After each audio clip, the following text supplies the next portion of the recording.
तो ये क्वेश्चन करते हैं, let A B C and D be non zero numbers if the point of intersection of lines, है ना, दो लाइन्स दे रखी हैं अपने को, lies in the fourth quadrant and is equidistant from the two axis, then, है ना, इनमें से कौन सा रिलेशन जो है वो करेक्ट होगा वो निकालना है। तो जो दो इक्वेशन दे रखी हैं उनका पॉइंट ऑफ इंटरसेक्शन निकालते हैं पहले। 4ax plus 2ay plus c is equal to 0 और 5bx plus 2by plus d is equal to 0। दो साइमल्टेनियस इक्वेशंस हैं, है ना, इनको तो सॉल्व करना आता है अपने को, तो इसको b से मल्टीप्लाई कर देते हैं और इसको a से मल्टीप्लाई करके आप सब्ट्रैक्ट कर दें तो ये वाले जो टर्म्स हैं वो कैंसिल आउट हो जाएंगे और अपने पास में x की वैल्यू आ जाएगी। x की वैल्यू यहाँ लिख लेते हैं अपन। x की क्या वैल्यू आ जाती है, cb minus ad upon ab, है ना, ये वैल्यू आ जाती है x की। अच्छा, x की इस वैल्यू को इस वाली इक्वेशन में अपन लिख दें तो y की वैल्यू भी आ जाती है ना। अपन निकाल नहीं रहे हैं क्योंकि ये तो स्ट्रेट फॉरवर्ड चीजें हैं, है ना, आप कर लीजिए इसको। तो x की वैल्यू इक्वेशन में अपन डाल दें तो y की क्या वैल्यू आ जाती है, 4ad minus 5cb upon 2ab, ठीक है। अच्छा, अब अपने को क्या दे रखा है कि ये पॉइंट ऑफ इंटरसेक्शन जो है फोर्थ क्वाड्रेंट में है। फोर्थ क्वाड्रेंट जो है वो यदि कोऑर्डिनेट एक्सिस अपन बनाएं एक्स वाई, तो फर्स्ट क्वाड्रेंट, सेकंड, थर्ड और फोर्थ क्वाड्रेंट, है ना, तो फोर्थ क्वाड्रेंट ये हुआ। अच्छा, अब अपने को पॉइंट ऑफ इंटरसेक्शन के बारे में क्या दे रखा है कि फोर्थ क्वाड्रेंट में है और is equidistant from the two axis. तो मतलब क्या हुआ कि पॉइंट जो है ये डिस्टेंस और ये डिस्टेंस जो है वो सेम है, ठीक है। मतलब कहने का मतलब कि जो x कोऑर्डिनेट है उसका मैग्नीट्यूड और y कोऑर्डिनेट उसका मैग्नीट्यूड जो है बराबर है, ठीक है। अच्छा, फोर्थ क्वाड्रेंट में ये तो अपने को मालूम है कि x जो है वो माइनस वाई के बराबर होगा, ठीक है, यदि मैग्नीट्यूड दोनों का सेम है तो ये x और y की जो वैल्यू आई है ना, इसको इस वाली इक्वेशन में यदि अपन डाल दें तो अपने पास में क्या आ जाता है, cb minus ad upon ab is equal to minus Y minus of 4ad minus 5cb upon twice ab, ठीक है। तो यहाँ से ये ab कैंसिल आउट हो गया और इसको आप सिंप्लीफाई करते हैं तो क्या आ जाता है अपने पास में, 2ad minus 3cb is equal to 0, ठीक है। तो ये रिलेशन आ गया अपने पास, तो ये आपका आंसर हो गया और ये कौन सा है, सी पार्ट, ये आपका आंसर। तो एक क्वेश्चन करते हैं, a straight line L through the point, है ना, पॉइंट दे रखा है, is inclined at an angle of 60 degrees to the line, है ना, और ये वाली लाइन दे रखी है।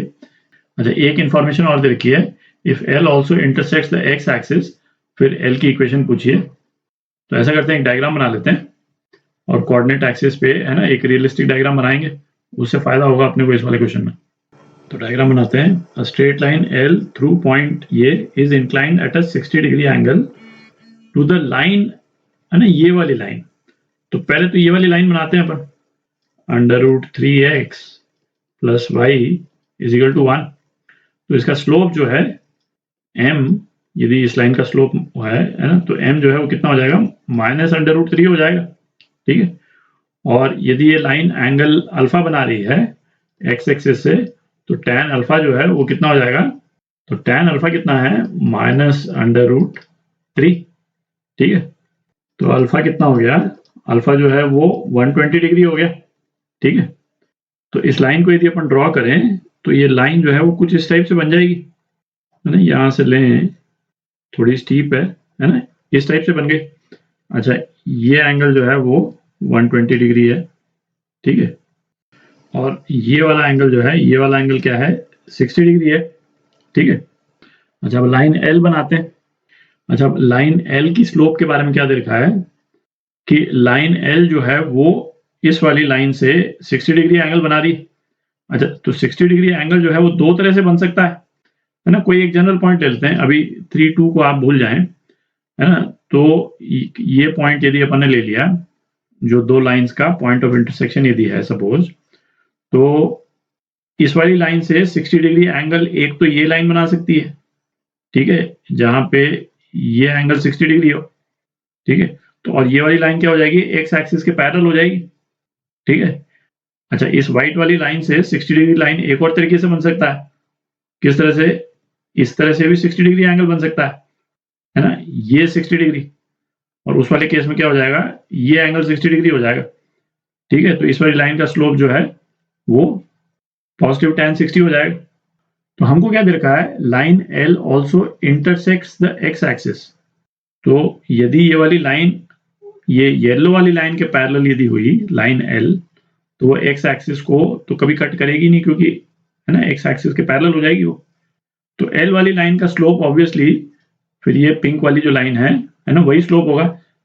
तो इस वाली लाइन का स्लोप जो है वो क्या आ गया, tan 60 आ गया, ठीक है, मतलब √3।